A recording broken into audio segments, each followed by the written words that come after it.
578 जणांना मी रोजगार उपलब्ध करून दिला सिंधुदुर्ग जिल्ह्यात। राणे साहेबांनी जे जे उपक्रम दिले एमएसएमईचे भारतातले सगळे उपक्रम सिंधुदुर्ग जिल्ह्यात राबवण्याचा राणे साहेबांच्या आशीर्वादाने मी सगळे उपक्रम राबवून दिले।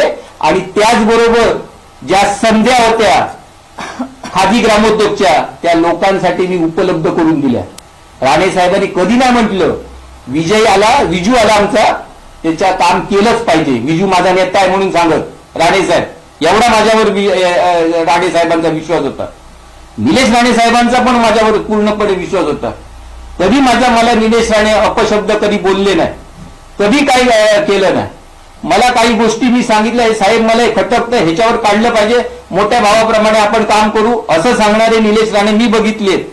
पण हे अशा प्रकारचं राजकारण करून माझ्या परिवाराचं खच्चीकरण करायला मी म्हणजे कुठल्याही परिस्थितीत तयार नाही। आणि हे खच्चीकरण माझं केलं 75 वर्षाच्या तपश्चर्येवर माझी घातली आहे, पूर्णपणे घाला घातलाय, माझ्या वडिलांच्या कामावरती घाला घातलाय।